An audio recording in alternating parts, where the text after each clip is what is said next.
Welcome to BKW Physics. I'm Mr. McConley, and today we're going to talk about wave constructive interference, wave destructive interference, and the superposition principle. Now, the easiest way to work on these topics is to actually draw a few pictures. So, if we're under constructive interference, it can best be seen by imagining two pulses, two single vibratory disturbances, traveling towards each other on one medium. So think of two pulses going towards each other on one slinky or something. We'll call this one 1 and we'll call this one 2 so we can tell them apart. Now, what happens is eventually these overlap one another. So the next picture would show them overlapping. But what's key here is that if each of them is this tall, then when they overlap, this is when 1 is going this way and 2 is going that way. When they're overlapping, it's actually the addition of their amplitudes, or they're twice as tall. And then the last important point is that after they are no longer overlapping, number 2 continues on, and number 1 continues on its merry way, and they look, even if my picture doesn't show it, they should look identical to how they looked originally. They've just passed through each other. Because remember, waves pass the energy through the material, but in the end the material is unaffected by the wave going through it. So you can see that there's two pulses coming along, they double in amplitude, and then afterwards they continue on their merry way, the same size that they were originally. That's constructive because it added up. Destructive interference, as you could probably imagine, would again consist of two vibratory disturbances or two pulses traveling towards each other on one material. However, if I drew these exactly the same size, which I don't know if I really did, but that was my goal, that when they overlap in the middle, the addition of them should give you absolutely nothing. Because they should cancel each other out for a moment, which is a really weird occurrence, because you see two waves coming toward each other, they disappear for a moment, but what's going to happen at the end? They're gonna, I hear people saying they're going to reappear, which they do.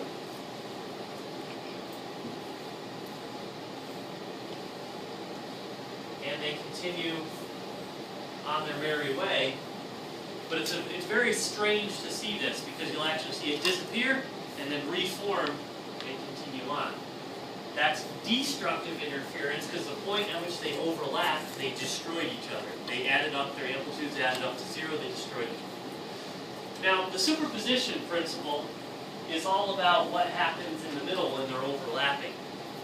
So in the middle, we had constructive here and destructive here. The superposition principle basically just says you add the amplitudes of the waves together where they are colliding.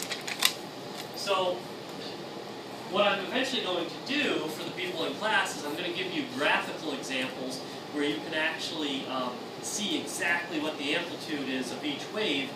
Then you can overlap them and you can say, oh, this was 3 up and this was 2 down. A 2 down and a 3 up will leave us with a 1 up. Okay? Because 3 up, 2 down will leave you with a 1 up. That's the superposition principle. But I'm going to draw one more picture to kind of give you the idea of how it can get a little bit confusing.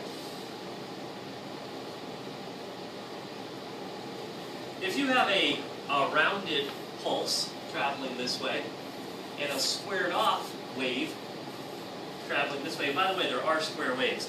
There are sawtooth waves, square waves, there's all sorts of different waves. And a lot of these occur in digital music production.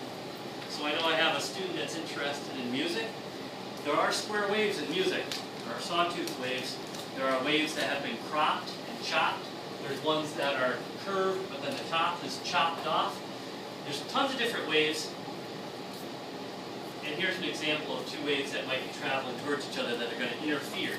They're going to interfere when they overlap each other. That's where the superposition principle kicks in. And basically you have to say, okay, this much of this wave is going to be removed from this wave. What does that end up looking like? Well, to the best of my drawing abilities, it's going to look something like this.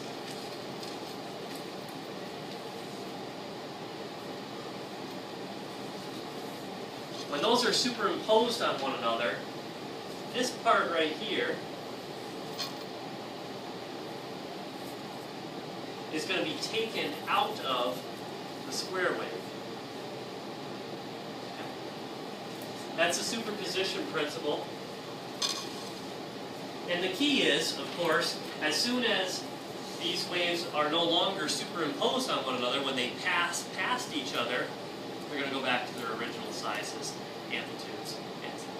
Does this affect the speed at all? Okay, it does not affect the speed. The particles of the material that you're passing the wave through simply move and then return to their original position.